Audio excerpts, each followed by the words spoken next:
Good afternoon, everyone, and welcome to the Black Hole. We today are going to talk about the important changes that are happening in the Muslim world. Where we are here in Islamabad, of course, we are aware of what is happening around us. This is a city of madrasas, of mosques, and we can hear what sort of khutbahs are given over there. But living here in Pakistan, we don't know very much about what is happening in the rest of the world. Important changes have happened and are happening there. To tell us exactly what's going on, we've invited Dr. James Dorsey, who is a journalist, a very fine journalist, has won many awards. He's based in Singapore, is the author of many books, and his area of expertise is the Middle East and Indonesia, Malaysia. He has been looking at these areas of the world with the particular eye of what is happening at the level of society, at the level of government, and how religious leaders over there are changing Islam. Now, I know that this very title, The Battle for the Soul of Islam, and the subtitle that Islam is changing, well, some people may not like that very much. They think that Islam is something that is fixed for all times to come. Well, maybe it is and maybe it isn't. But think about Christianity. Is the Christianity today the Christianity of Jesus Christ? Is it the Christianity of the Middle Ages and the popes? Or is it the Christianity of the Reformation that followed? Or is it the Christianity that is now in Europe, where it is rapidly losing ground? Or is it the Christianity of the United States, where it is gaining ground, or at least has gained a huge amount of ground? So all these are issues that one must keep in mind when asked, what is a religion? Is the religion what is in the holy texts, or is it the practice of that religion? Well, now I'll go to Dr. James Dorsey. James, welcome, and it's so good to have you here. Thank you for speaking to us. It's great to be with you, Pervez, and with the audience, and it's a pleasure to be in the Black Hole. Thank you for having me.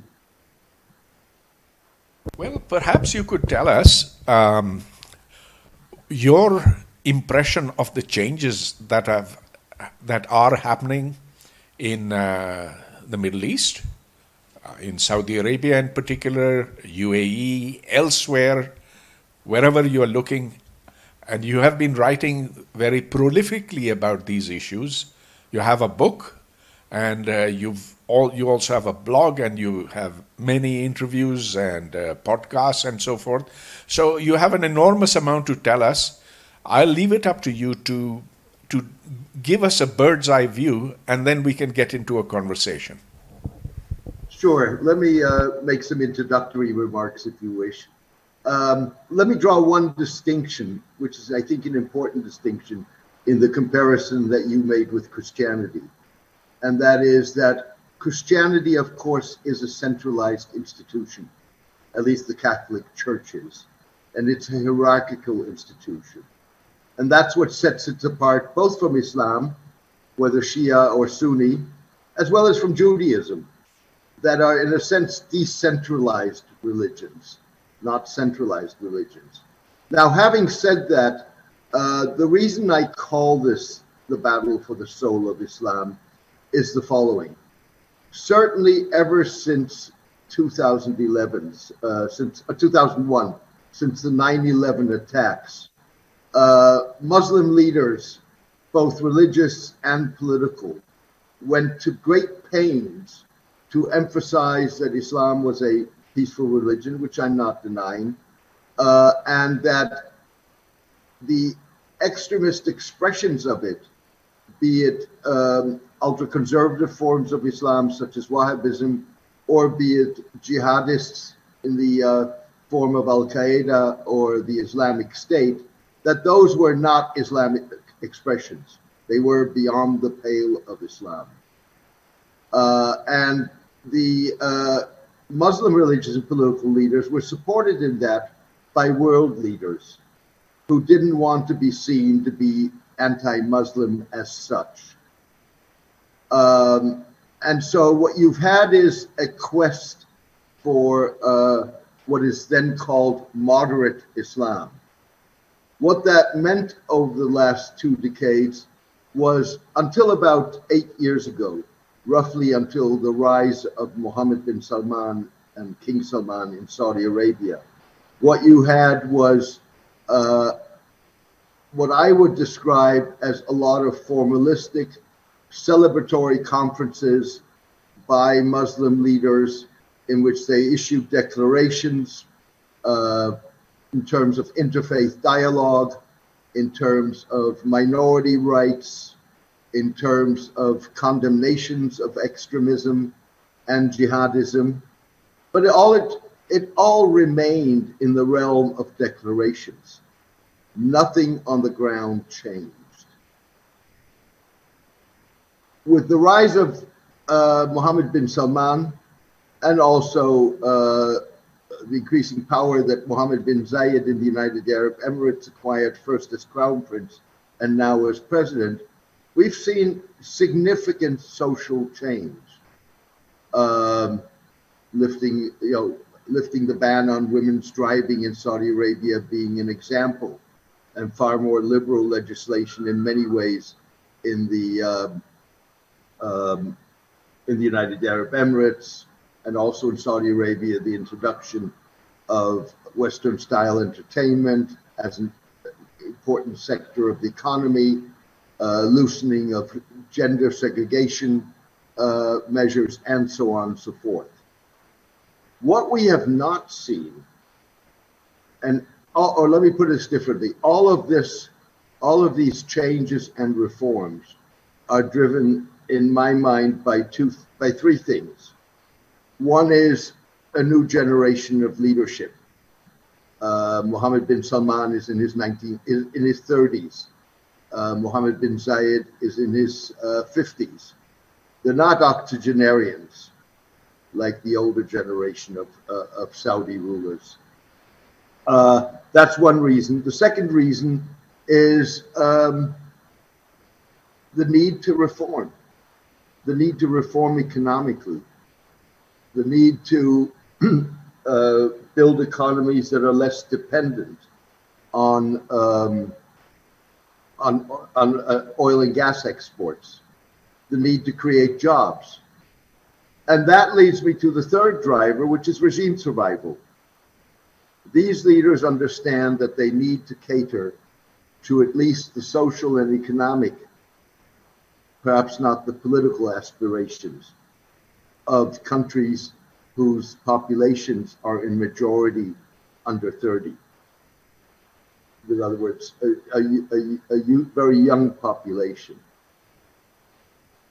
That whole notion of social and economic reform that does not incorporate reform of religious law has been the driver of what I would call an autocratic form of moderate Islam.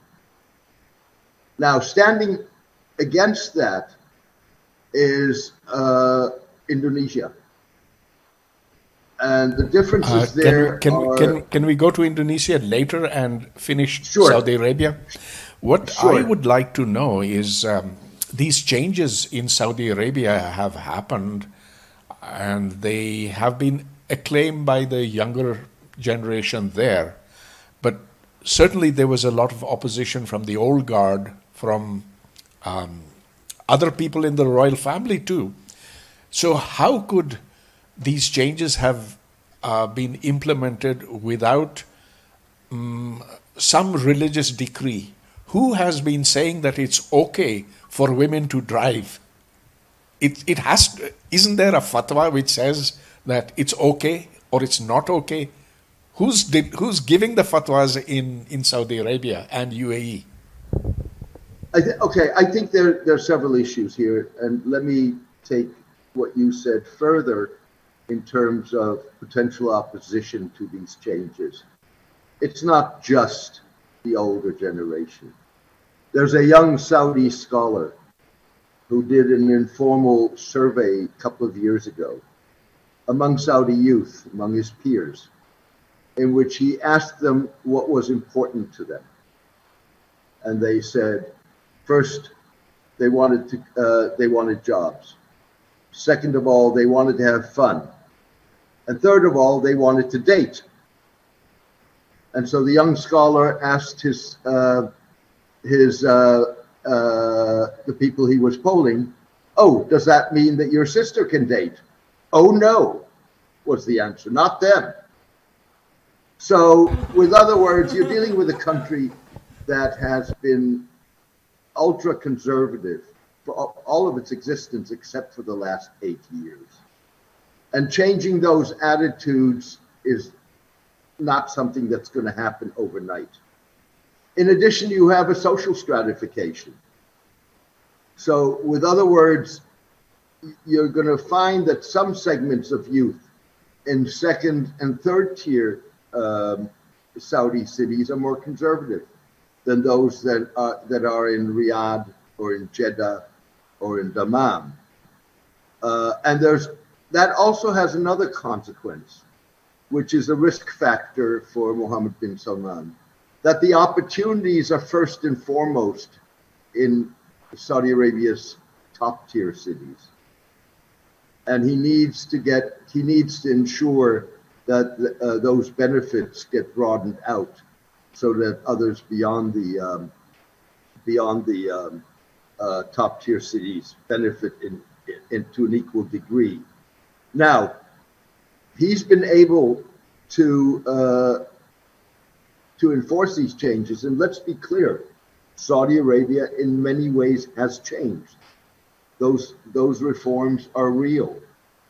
And if you are a woman who can afford the driver's lessons and who can afford a car, life has changed fundamentally. So I think one's got to recognize that. But the way Mohammed bin Salman has achieved that is by creating the most repressive regime that Saudi Arabia has known. There is no space for any kind of criticism or dissent. And if anything, it's become, forget the Ritz-Carlton where Mohammed bin Salman took down parts of the elite in 2017 when he arrested them and basically, in a power and money grab, shook them down, or the killing of journalist Jamal Khashoggi in 2018. Just in the last several months, you've had people who've sent out a tweet sentenced to prison sentences of up to 45 years in prison. So whatever criticism there may be is certainly cannot be voiced in any form or fashion. Now, the final point I want to make on the fatwas, Mohammed bin Salman is quoted as saying, and I think he's probably right in that his defense of lifting the ban on women's driving was that women rode camels at the time of the Prophet. And if they were able to ride camels at the time of the Prophet, why would they not be able to drive cars or trucks or whatever else today?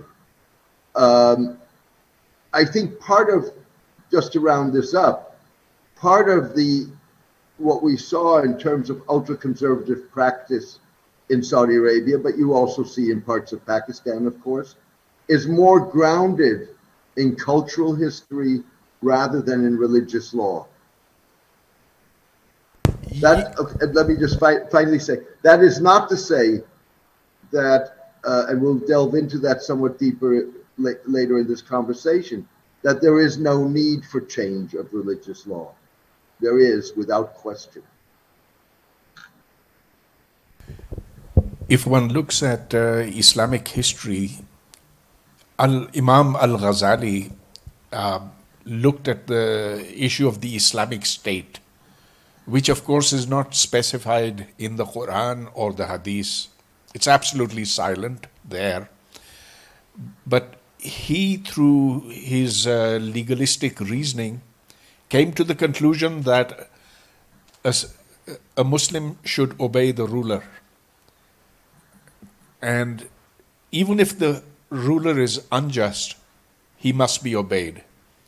Is this the kind of argument that Mohammed bin Salman is using to justify his actions, that I am the ruler, I have legitimacy because of my descent, and therefore you must do as I say?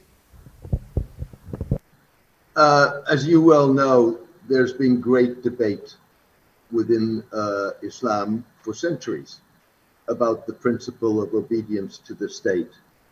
I think that part of the notion of that obedience and the role of the state goes back to basically Ahmet Kuru, a Turkish Islam scholar, Middle East scholar at a university in California, if I'm not incorrect, San Diego, who talks about the state ulama alliance. And in a nutshell, what he says is, and that goes back to that, the concept of the Islamic State that you were just describing, that up until the 10th or the 11th century, the ulama were independent. In fact, they were often merchants. And if they were not merchant, Hanafi was a merchant, and a wealthy merchant. And if they were not merchants themselves, then they were funded by the merchant class. And what happened in the 11th century is that the military state arose in the Islamic world. And in that military state, the ulama lost their independence and more or less were forced to become state employees.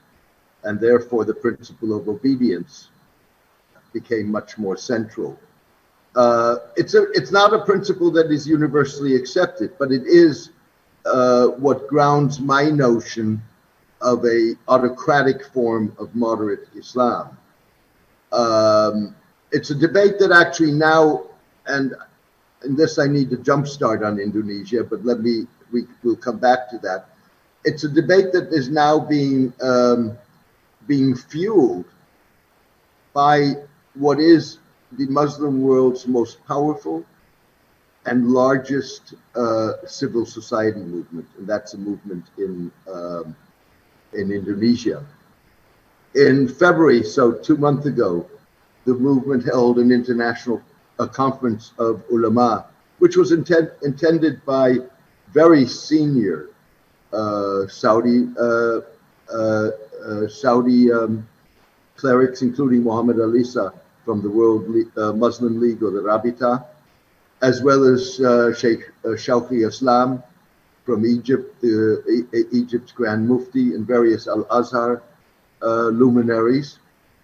And in that conference, Nahdlatul Ulama, the Indonesian group, called for the abolition of the concept of a caliphate. And the argument behind that, in part, was twofold. One is that the notion of a nation state is not anchored in Islamic law. Yet we live in a world that is organized around nation states. And we live in a world in which the notion of a caliphate, a unified state for all Muslims, no longer is fit for purpose.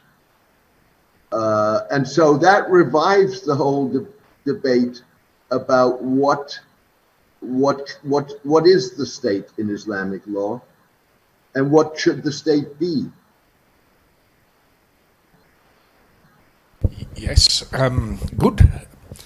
I'm so glad you raised this issue of the caliphate or the khilafat, as we call it. You're absolutely right, it's not mandated in Islam, certainly not in the Quran or the Hadith, and we know that Prophet Muhammad did not nominate a successor. Had he done that, maybe we would have been spared the Shia Sunni divide. We would not have had the bloody wars of succession that came later. But still, the fact is that the caliphate has been around for a very long time until it was abolished in 1924, I think, in Turkey. And for a long time it remained dormant. And then came along Daesh. And Daesh wants the revival of the caliphate. It had a Khalifa, a Caliph, Abu Bakr al-Baghdadi. And I'm sure there are more than one organizations in the world other than Daesh. There's Hizb ut-Tahrir and others. So it's good that Nahdlatul Ulama has come out with such a strong statement that the Khilafat, the Caliphate, does not belong to Islam. What exactly did you say? Can you tell us? Well, okay, let me be clear. I think I would differ with you on one point. The Khalifat or the Khilafat is grounded in Islamic law, and that is the problem. What is not grounded in Islamic law is the notion of a nation state. So in terms of the notion of what statehood constitutes in Islamic law, it is a Khalifat, a Khilafah. It is a state structure that encompasses the Ummah, the Muslim world. And yet we live in nation states. And Nahdlatul Ulama's argument is that that needs to be addressed for Islamic law to be able to function correctly in a modern world. There's also a second reason why it is, and that is that what you correctly noted, the Islamic State or Daesh grounds its ideology, its religious beliefs in the notion of the Caliphate and in various other concepts within Islamic law. And so if you really want to be struggling against extremism and against jihadism, you're going to have to deprive extremists and jihadists from the opportunity to justify their actions and their beliefs with Islamic law. And that is the whole thinking behind this. Now, let me just make one thing clear. And it's something that I think is important, which is Nahdlatul Ulama's notion of reform of Islamic law, and it's an organization that puts its. Let me just briefly explain what Nahdlatul Ulama constitutes. Indonesia is a country of 270 million people. 90 million Indonesians follow Nahdlatul Ulama. That is to say, 1/3 of the population. This is an organization that is 100 years old. It was founded a century ago for two reasons. One, to counter Wahhabist incursions in parts of Sumatra. And two, because, as you referred to earlier, the abolition by Mustafa Kemal Ataturk of the Ottoman Caliphate in 1924, Nahdlatul Ulama at the time believed that there needed to be something to fill the void that was created by the abolition of the caliphate. But what I think is important here, the way Nahdlatul Ulama is positioning a lot of this stuff, is not just simply Islam is in need of reform, and that's what we're going to do. This is, again, this is an organization with a religious structure and authority of its own. So when it started with reforms, it was a convention of 20,000 religious scholars and ulama in 2019 that abolished the concept of the kafir and replaced it in a fatwa with the concept of a citizen. And in doing so, what it's trying to do, and we can get into that in greater detail later if there's interest in that, is not just reform Islam, but also constitute a model for the same kind of reform that is needed in other major religions, be that Judaism, be that Christianity, be that Hinduism. And it is actually engaging with groups in the Hindu world, in the Christian world, in the Jewish world, to try and further that notion.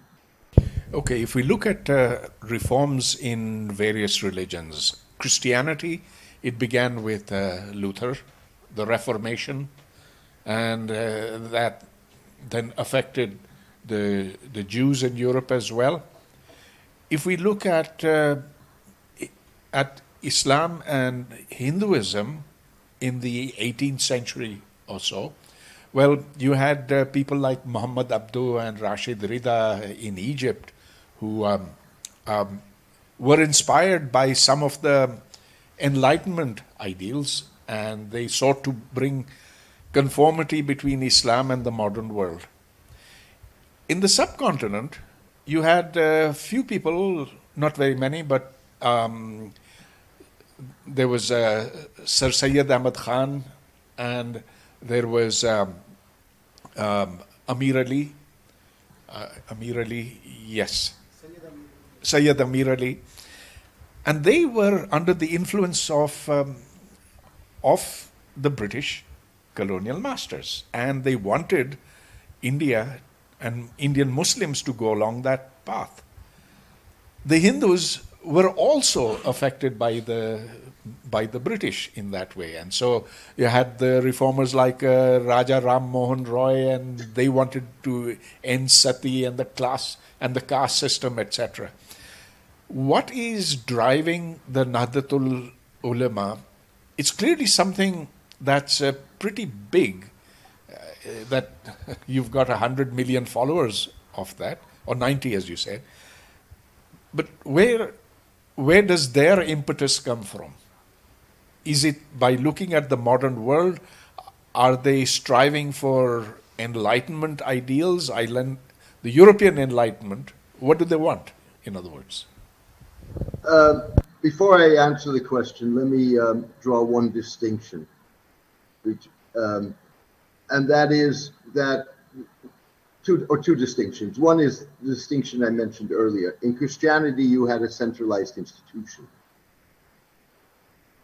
which I think makes a major difference. And what Martin Luther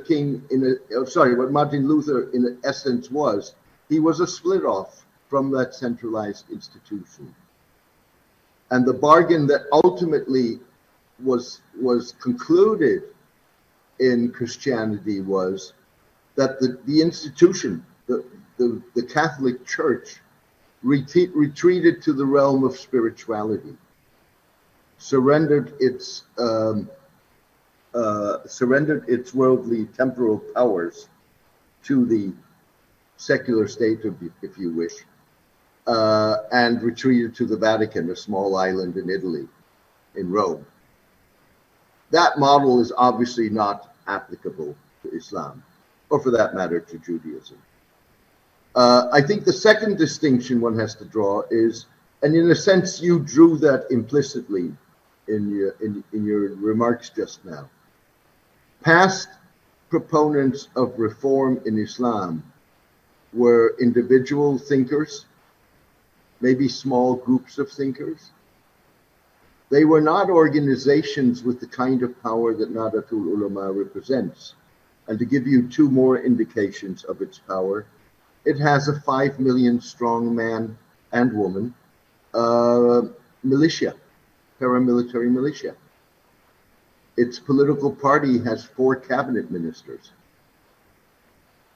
None of the past reformers could even come near to projecting that kind of power and that kind of influence. What drives them? They're a movement that comes out of Java.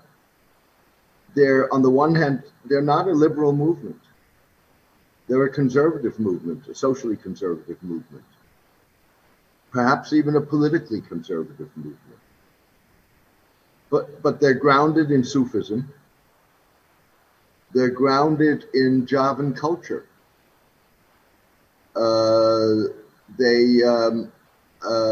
The socialization of Islam in Indonesia was not one that was carried out by the sword. It was through assimilation and accommodation. And I think that's what makes Nahdlatul Ulama in a lot of ways different from the kind of Islam that you see in the Middle East, or for that matter in Pakistan. Yes, it's fascinating. Islam came here through the sword, but in Indonesia it came through via trade, and that made all the difference. We can't even imagine that a person like Javed Ghamidi would ever be leading any kind of a big movement. He does have an organization called, what is it, Al-Mawarid or Al-Mawarid, yes. But it's a handful of people, nothing much more than that. And there you say it's 90 million and they've got ministers and everything. But explain one thing. They had one president also, Wahidi, I think, Wahid or Wahidi. So he can't hear you. So yeah, they also have a president, he said. But explain one thing. You said that they are politically conservative and socially conservative. What does that mean? What it means is, in terms of social conservatism, in contrast to the developments that you're seeing in the West, it views the family as the core nuclear unit of society. Politically conservative, its relationships are on the center right, and in some cases even on the far right. Now,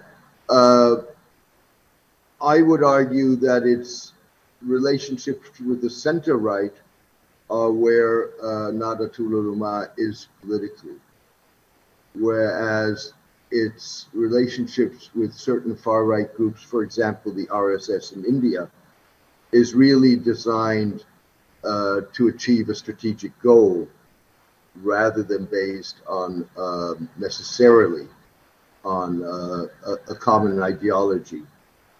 But they are, having said that they're conservative, democracy is a core principle to them. Indonesia is the world's largest Muslim majority state and the world's largest Muslim democracy. And that's not something they want to change. On the contrary, that is something they want to uphold. They're strong believers in pluralism.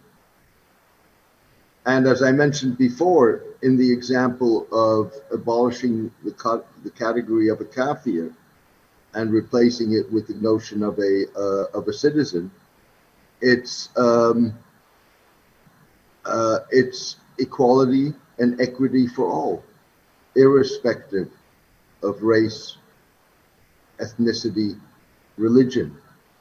To give you one example, last year, the Minister of Religious Affairs in Indonesia, who is a member of Nahdlatul Ulama, he's the former head of their militia, was criticized for congratulating the Baha'is on one of their holidays. And in response to the criticism, he said, they are Indonesian citizens.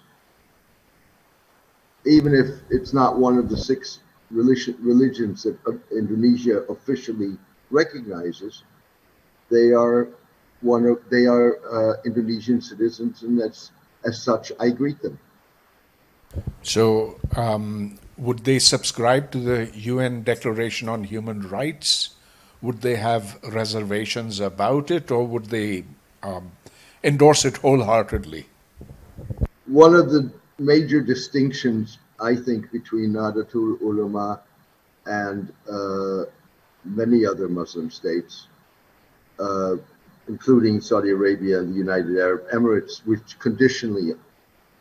only conditionally endorse the Universal Declaration of Human Rights, and particularly are concerned about the Articles 18 and 19 that relate to religious freedom. Nahdlatul Ulama endorses the declaration unambiguously. No conditions, no restrictions. That's very interesting. And has said that very clearly in its statements, in its issuance of the concept of a humanitarian Islam, and so on. Okay, I'll ask just one question and then open it up to the audience. The Pakistani notion, or the subcontinental notion of Islam, is that it's a complete code of life, that everything that you want to know about the world is there in the Quran, or can be interpreted from it through ijtihad. Is there a break with that in Indonesia with the Nahdlatul Ulama? Look, I think that Nahdlatul Ulama, like any other Muslim or Muslim organization, views the Quran as the word of God.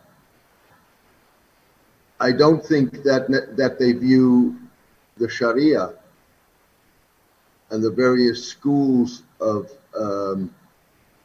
Islamic jurisprudence as the word of God, and therefore unalterable.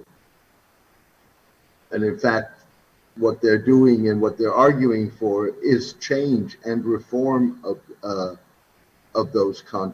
some of the concepts within the Sharia and within Islamic jurisprudence, particularly those that propagate supremacy, that propagate differences based on religion or ethnicity or race. So I think that's the distinction one has to make. Okay, good. Then we move on to the audience and questions from there.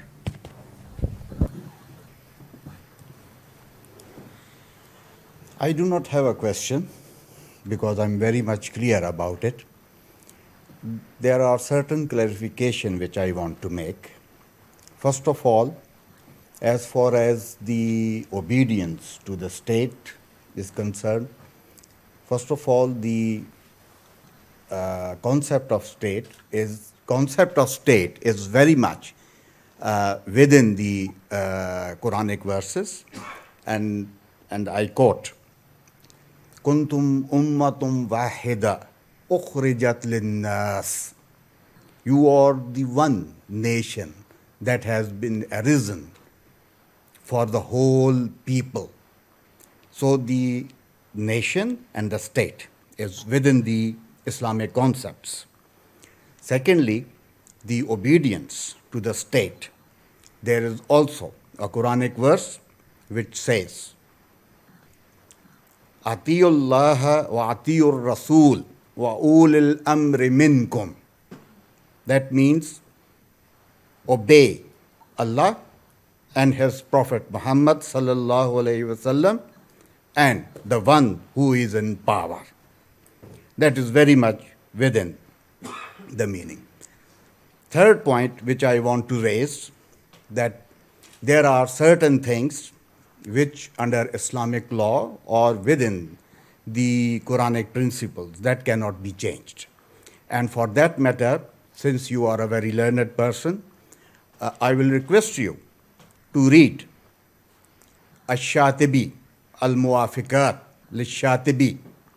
Please write it down, and especially its volume 5. Then you would understand and differentiate between the concepts of Islam that cannot be changed at all, whether the whole world likes them or not, like jihad, like prayers, like hajj, like zakat, likewise, like right to live, right to own property, right to own his one's honor. They are the things which are very much settled within the Quranic verses and the sayings of the Prophet. So that were my comments. Otherwise, your lecture was good, and it is an eye-opener, and I am really delighted. But I think that we should also try to distinguish between those concepts which are not changing at all and the concepts which can be changed. And those concepts are those which do not directly interfere with the set principles. Likewise, like you are saying that you have quoted an example of Nadatul Ulama of Indonesia, that they are trying to reform. Reformation is always there.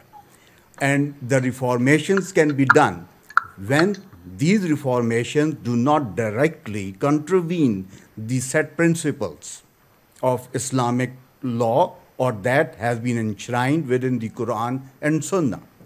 Okay, thank you for the comment. We will go to the next question, but before that, let me say that the question of nation state is not a solved one in Islam. In fact, if you read Maulana Maududi, what he wrote in 1934 or so about the Islamic Riyasat, Islamic State, he said Islam does not specify a state because the concept of state did not exist. The concept of a geographical boundary came with the Treaty of Westphalia 1648, much later. And this is why he said, I do not approve of the concept of Pakistan.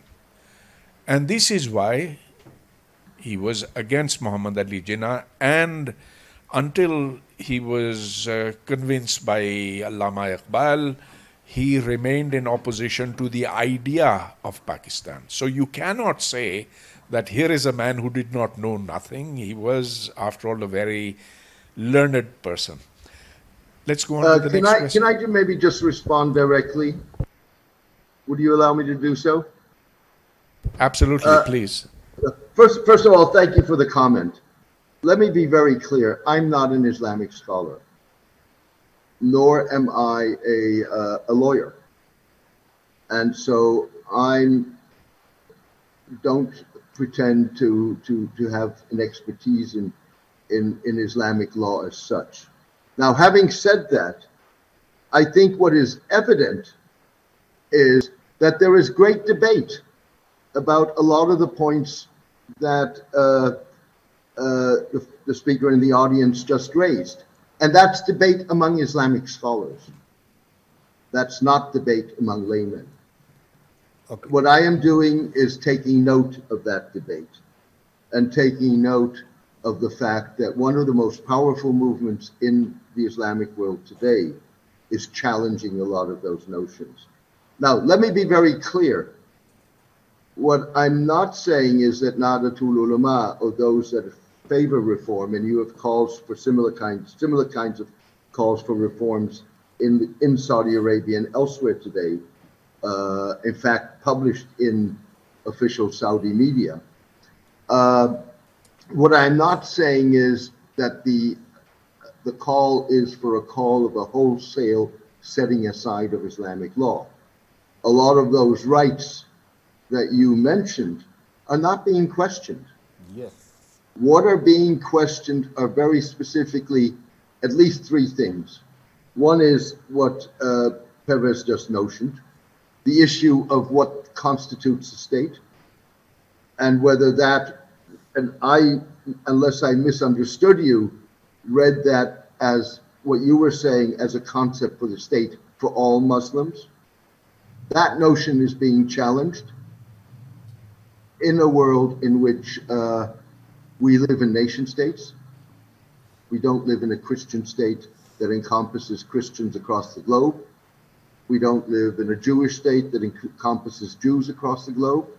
And we don't live in a state of Hindus or Muslims that encompasses all Hindus and Muslims in the state. And that in that sense, the argument is that Islamic law needs to be updated and adjusted to come to grips with the reality that we live in. That's, I think, argument number one. The other major argument here is the argument in favor of human rights, in favor of pluralism, and in favor of equality, irrespective of religion, ethnicity, and race. Nobody's questioning right to property. Nobody's questioning the right to life. So, with other words, it's not wholesale, let's take this as body of Islamic law and junk it. What it's saying is there are elements in Islamic law, as there are elements in Jewish law, or there are elements in Hinduism or Christianity that no longer are fit for purpose because they no longer, or because they do not embrace, or because they embrace concepts of. Good, you're back. Sorry about that. Something went wrong there. Okay, so a very quick comment from my side. My name is Awais, and I'm also a master's in Sharia, and I'm also a master's in corporate law, and I am a lawyer as well. So whatever I have said, I'm everything you are. You are everything I am not. So whatever I have said, that I stand by it, and I am pretty much sure that there are so many things which actually need reformation in Islamic jurisprudence, but these reformation has to be seen on the touchstone of the set principles of Sharia. And if they are not against it, then the reformations can be made, whatever they may be. Thank you. Next. No, look, fair enough. It's not a debate. This is a debate among Muslim scholars, which I am describing. It's not a debate in which I claim to want to take a position on. I may have my personal views on it, but that's neither here or there, nor there. Professionally, my, if you wish, obligation is to describe this debate and to watch this debate and observe it, and that's as much as I claim. Sir, is it true that Indonesia had a president from Nahdlatul Ulama, Wahidi or Wahid, in the last century? And the other day I interviewed an an American scholar who is of an Indian background, and he told me, he's a Muslim, Dr. Muqtadar Khan, that 57% American Muslims are okay with gay marriage. So is that an indication of reformation within Islam, or others will describe it as heresy? So there was Jabir al-Alwani in America. He was the head of Fiqh Academy in North America. So he came up with some interesting ideas, and some ideas came from Tunisia, Rashid Ghanouchi, and there was another guy in Sudan who was initially a Muslim Brotherhood person, but then he changed many of his positions. Turabi, I think Hassan Turabi was his name. So how do you rate these individuals and these movements? Okay, several things here. First of all, it may very well be that a majority of American Muslims favor LGBTQ. I don't know if that's true or not true. What I do know is that, for example, last year you had a joining of forces of a Muslim community in Dearborn, Michigan, with conservative Christian elements who joined forces to object to the inclusion in school libraries of certain literature, which would indicate that there's division on that issue within the American Muslim community. What I do think, just to take this a step back, and I've been involved, as Pervez knows, in quite a bit of discussion around the LGBTQ issue, particularly as it arose in connection to the Qatari World Cup, and whether or not Qatar should be recognizing the rights of LGBTQ people, fans coming to Qatar to attend the World Cup. And the argument I was making and still make there in various debates is that in the debate about rights in Qatar, there was, in my mind, a serious distinction between workers' rights, where by and large, Qataris did not have a fundamental problem with it. There were issues that they thought needed to be resolved to ensure certain things. For example, the safety of bank accounts being accessed by expatriate managers in a country with no extradition treaties. So therefore, you could essentially go to the bank, empty the account, and head for the airport, and nobody was going to stop you. That there was a distinction between those kind of issues and rights and the issues of LGBTQ. And what I think the experience is, and again, if you look at Turkey or Indonesia, both countries that do, both Muslim majority countries that do not outlaw LGBTQ, and yet those are socially difficult issues. And therefore, if there were to be any change, it would be change that would have to be gradual and in which you would have to have a popular buy-in. You can't impose it from the outside or from the top down. With regard to people like Muhammad Taha, whom you were referring to, Hussein Turabi, I don't know that Turabi really moved away from his positions. Turabi was a Western-educated, highly intellectual, religious, and political thinker who was very influential, together with Sadiq al-Mahdi, in terms of where the regime of Omar al-Bashir was going. But I don't know that they fundamentally changed their views in the later stages of their life. Okay, go ahead. Hello, this is Farooq Suleria. I got your emails as well. Thanks for all of them. Well, you're welcome. I'm glad to hear a reader.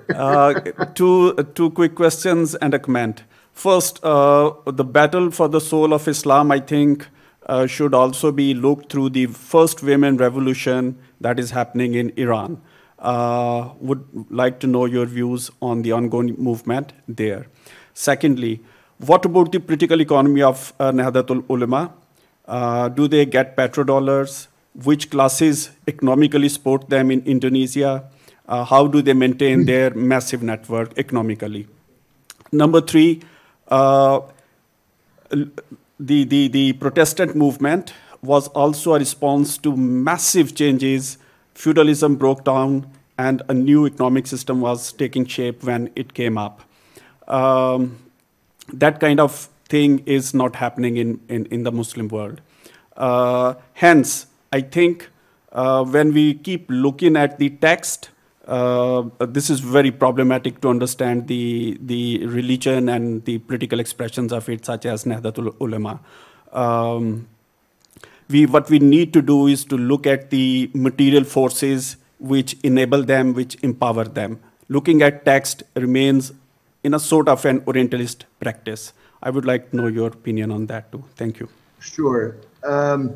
With regard to the uprising that we've seen in Iran, Iran's, I lived in Iran during the revolution. I lived there from 1978 to 81 and have been back there frequently. Iran is a revolution that's gone off the rails. And most revolutions, frankly, go off the rails ultimately. You have in Iran an autocratic, totally corrupt regime. And if you ask many Iranians today, they will tell you, we know what an Islamic state is, and we have no desire to maintain that. And that's what you're seeing expressed in those demonstrations. Again, I don't think those demonstrations are about jurisprudential reform. They're about social and political reform. And they're about a population that is being economically squeezed. On the one hand, by mismanagement of the economy domestically, but obviously also as a result of crippling and harsh US sanctions, which one can question whether they work or not. In terms of, and I'll come to your second question in a moment, but in terms of whether or not one needs to focus on jurisprudential reform rather than social political reform, what I'm not arguing is that one should not focus on social and political reform. Absolutely one should. What I am arguing is that unless you also look at jurisprudential reform, you're going to have certain sets of problems irrespective of what happens. So if we're talking about Islamic law, and we're talking about the quest that, a minority, but nonetheless a substantial number of Muslims supported in terms of the jihad as propagated by the Islamic State, for example, that is grounded in what Nahdlatul Ulama would call obsolete, outdated, or problematic notions of in religious law. The same can be said about this government in Israel and the way the grounding of its notions. In my mind, you can trace the kind of humiliation and brutality that Israel exercises in Palestinian territories. You can trace that back to Jewish law. And so that's an indication that, or for that matter, some of the RSS's ideology. So with other words, there is relevance and importance to the need to reform religious law, but it's not the one and only thing. It's not the panacea for the solution of all problems. It's one significant element of a broader palette of reforms that countries need and religious groups need to undertake. Oh yeah, sorry, and your third question. This is in terms of social stratification of the movement. It goes across social classes. If you're talking about a third of the population, you're talking about significant social stratification. So it goes from the elite all the way down to people in villages in Java. The movement is largely self-funding. If I'm not incorrect, there's funding for certain institutions, for example, universities, religious seminaries, but by and large, this is an independent, a totally independent movement, independent in every sense of the word. Yes, it's correct. Abdul Rahman Wahid, who was probably one of the movement's great visionaries, was for a period of, he was the first democratically elected president of Indonesia after the overthrow of the Suharto regime in 1998. And he was the leader of Nahdlatul Ulama. Go ahead. Thank you very much for the enlightenment. My question is about for religion. Keep the Islam outside of that for the moment. Judaism, Christianity, and Hinduism. Is there any basic law which is established in their sacred text, and they are challenged with time? This is one question. There is some example that in different religion, except Islam. And there's a second question is about the Islam. There are some rules which is established in text, sacred text, like slavery. You cannot declare slavery in your constitutional law or any law, although it is established in the sacred text. The second is the banking system, the interest, which is established all over the world, including the Islamic world, but they cannot deviate from them. So there are so many examples, which is, so I want these two opinions from independent interpreter. Thank you very much. Thank you for the question. Let me, okay, first of all, I think that, Islam and Judaism, in contrast to Christianity and Hinduism, and I frankly don't know a lot about Hinduism, but as a matter of principle, Islam and Judaism have clearly defined bodies of law and bodies of jurisprudence, far more so than either Christianity or Hinduism have. In Judaism, there's constant debate. In fact, one of the principles of the Jewish equivalent, a yeshiva, the Jewish equivalent of a madrasa, is debate and continuous questioning, which is one reason why, for example, the Israeli military is one of the very few militaries where soldiers can question an officer's command. Most militaries are hierarchies. I tell you what you do, and you march, and you know what happens if you don't march. So there is continuous debate. Like all religions, Christianity is a very fractured religion, and those fractures essentially are reflections of questioning. So I would argue that the issue of debate about reform within religion or within faith groups is more or less universal, certainly among the world's major faith groups. I think what the difference is, and that's the difference both within Islam, but also certainly with Judaism, that at the moment you have a movement questioning a number of these things, that is very powerful. It's not just an intellectual exercise, and it's powerful, and that makes a substantial difference.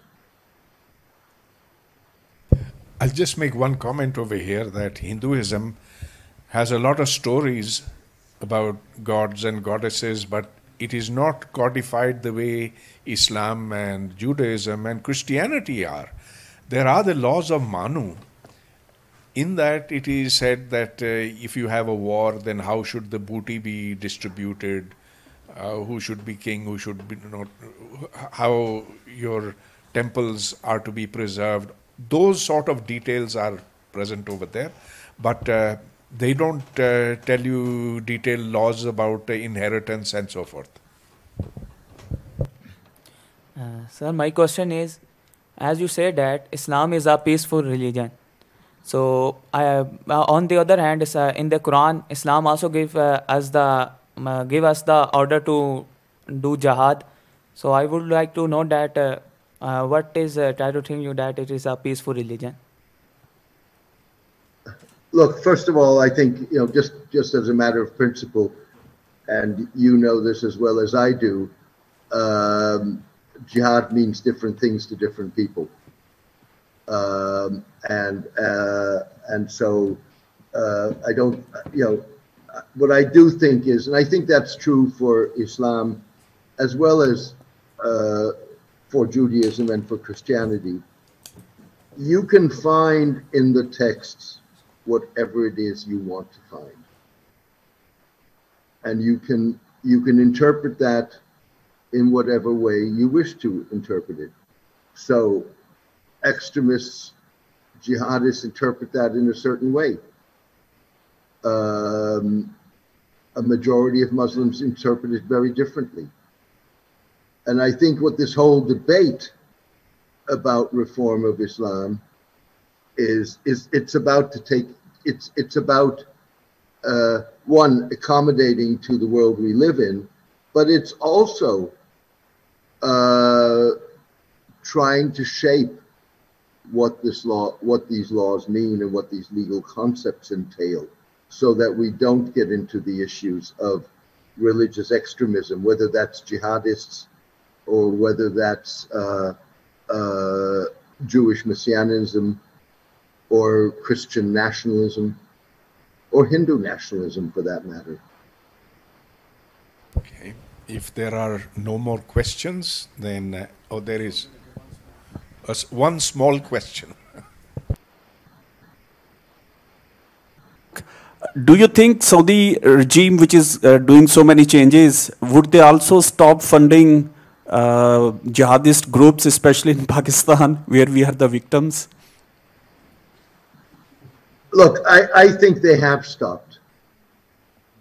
There's been, first of all, certainly from the period of the early 1970s, but starting with the 1960s, when Maududi was a key player in the formulation of the concepts of the Rabita, the Muslim World League, as well as the Islamic University in Medina.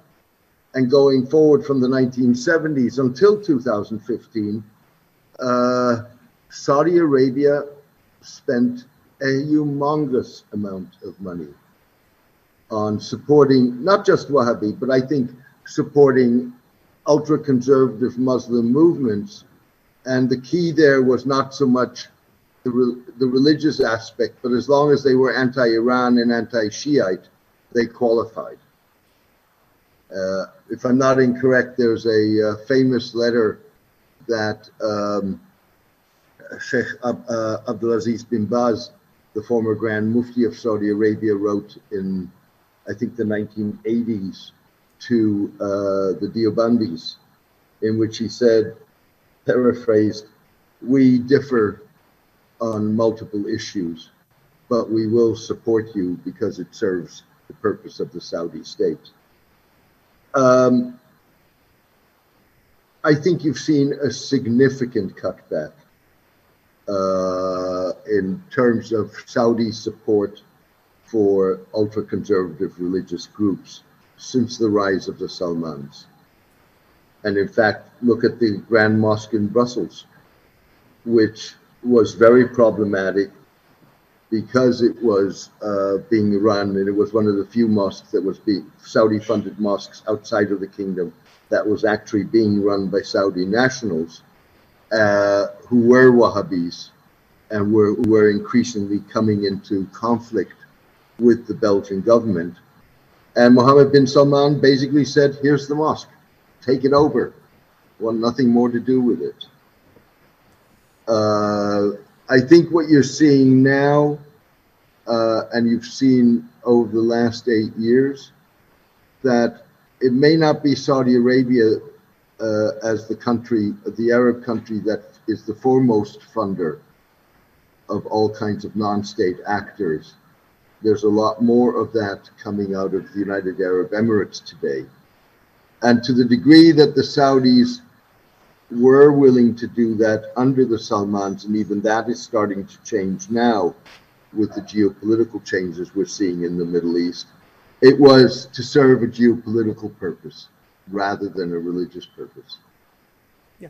The other day, somebody told me that there are so many incomplete mosques and madrasas in Punjab because the Saudi funding has stopped. Sorry? Yeah.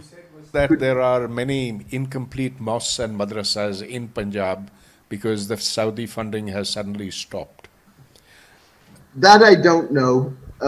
What I do know was I was about 4 years ago part of a research that was funded out of Denmark but conducted in Pakistan that looked at the funding structure of madrasas in Pakistan. And at the time, we concluded that only 7% of madrasa funding came from outside of Pakistan. That could very well be true, but there's also one other factor, which is that the money transfer from Saudi Arabia or the UAE doesn't necessarily go through the government. It could go through private individuals who have business interests in Pakistan, and that's the more usual way of transferring funds, I think. Well, that's certainly true. That's something we've looked at. It's something that I've looked at in great detail. So, with other words, when we talk about Saudi funding, it's sort of one of these catch-all phrases, and it's particularly imprecise. There were monies that were going through the Dawah departments of Saudi embassies overseas. There were monies that were going through what I would call governmental, non-governmental organizations, such as the Muslim World League and other organizations that have since been closed down by the Saudis. There were monies that, for example, Sipal al-Sahaba was collecting, where the Saudis, in my mind, looked the other way. But it was, they had their own operatives in Mecca and elsewhere in the kingdom who were collecting significant funds. And there were monies of private individuals who, their employee would return back to Pakistan, and the employee would be given a sum of money to build a mosque, which he did. He probably benefited from part of that money, but he built the mosque, and that gave him, in his hometown or home village, significant prestige. Okay, one very quick question before we go to the online questions. Okay, should I? Okay, just a hypothetical question regarding the Saudi. Had there been democracy in Saudi, could these reforms possible in Saudi or UAE? Sorry, had there been democracy, what would be possible? Would reform have been possible if there had been a democracy rather than an autocrat in charge? Well, the simple answer is, in my mind, yes.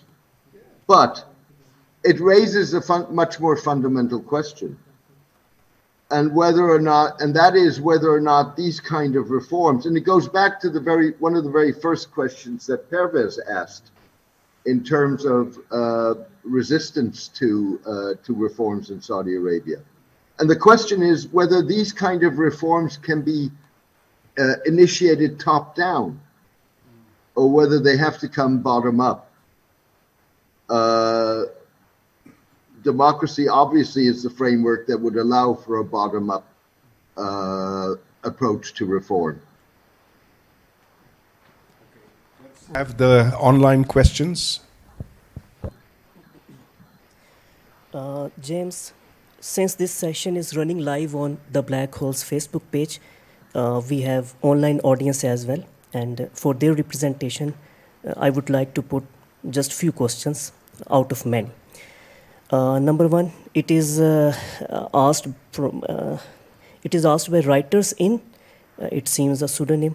Anyways, he asks, keeping the current trajectories that the UAE and other countries are following, what would be the possible future, or what would be the consequences for Pakistan?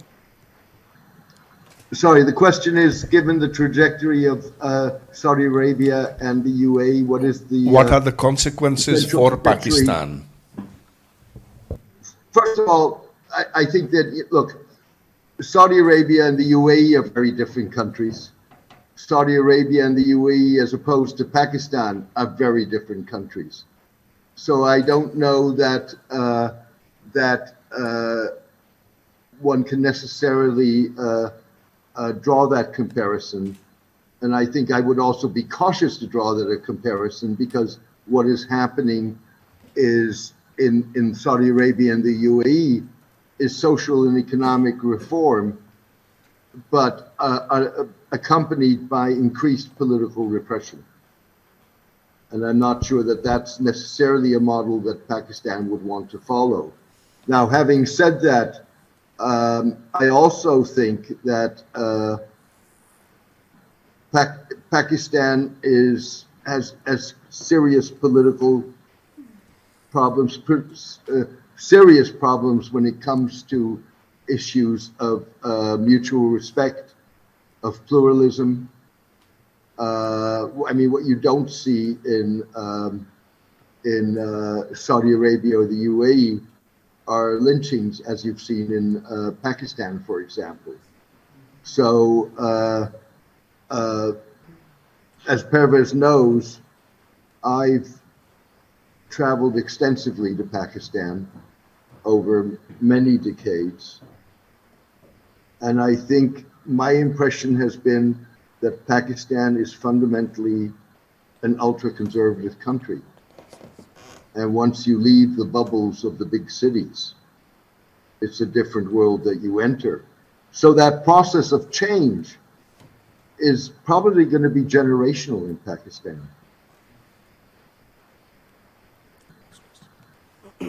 Go ahead. Yeah. The second question is from D. Raimo. He asks, all those reformations you talked about in the recent years seem to be coming from the governments due to economic necessities. Why don't we get to see a revolution from the grassroots level in Muslim countries, especially when their political and other freedoms are so blatantly repressed? Okay, let me just clarify. When I was talking about Saudi Arabia and the UAE, those were reforms that were coming from the government. In Indonesia, it's a different question. First of all, it's a civil society movement, and Indonesia is a democracy. Now, the government may be empathetic to much of what the civil society movement is doing, but it is a civil society movement. It's not a government as such. On the point of revolutions, let's look at the last 13 years. You had in 2011 uprisings in multiple Arab countries. You had 4 Arab leaders toppled. I think that the counter-revolution that you saw primarily coming out of the UAE, but also out of Saudi Arabia, that led to, that was one factor, not the only factor. One factor that led to the 2013 military coup in Egypt, that has led to civil war in Libya, in Yemen, in Syria. That, I think that had a dampening effect. But even if it did have a dampening effect, go to the last years of the last decade, so 2019, 2020. Again, you had popular revolts that overthrew the leaders of 4 Arab countries: Algeria, Iraq, Lebanon, and Sudan. Now, again, you have a situation in which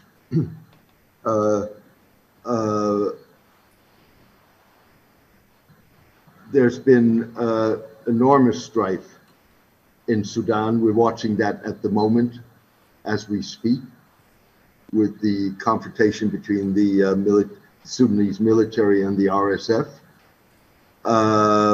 We've seen political instability in Iraq.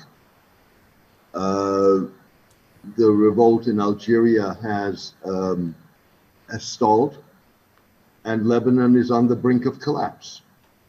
Now, that's not to say that we won't see more revolts, and of course now we've seen the revolt in Iran. I think we will continue to see revolts. The problem with it is that going from a revolt that is successful in terms of overthrowing a leader to structural change is a very difficult process that would be difficult even if you did not have external intervention in an attempt to roll things back. So I would argue that the last decade has been a decade of defiance and dissent. There's no reason to believe that we won't see more of that, at least in significant parts of the Middle East.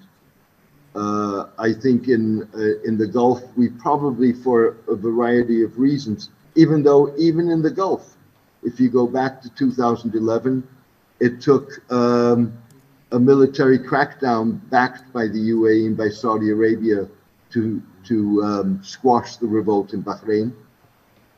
You had protests in Kuwait. You had protests in Jeddah. And you had protests in Oman. Now, with the exception of Bahrain, none of those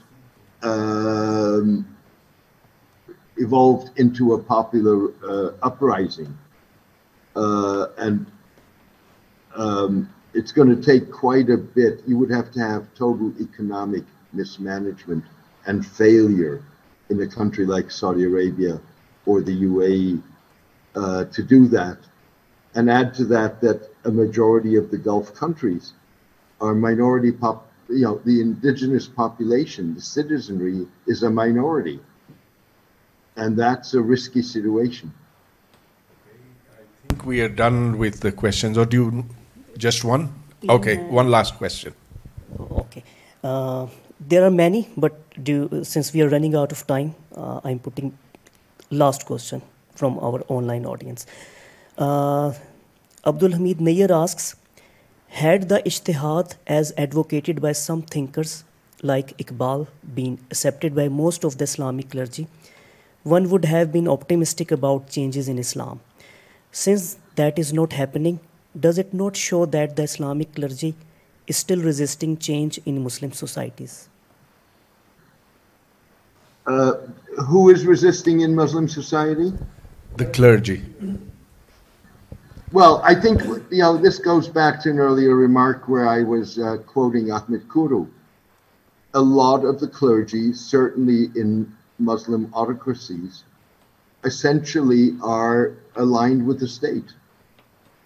That's where their bread and butter comes from.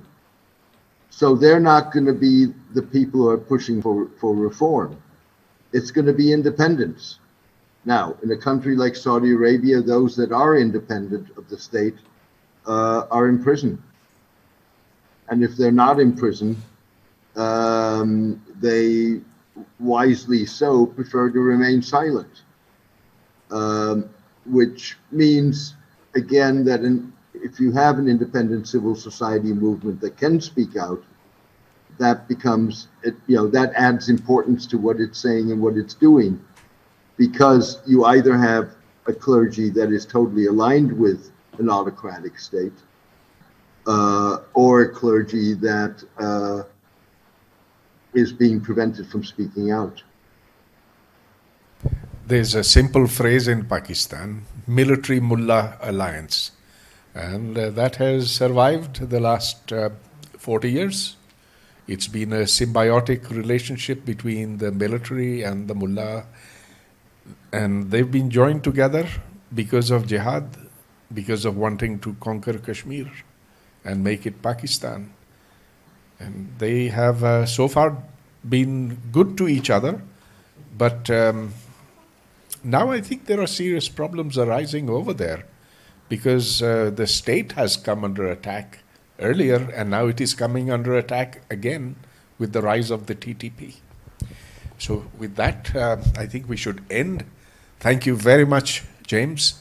It's been a great session with you. You took out the time, and everyone here much enjoyed it and learned from you. Thank you. Well, I learned from you and I enjoyed the questions. It was a pleasure. Thank you for having me.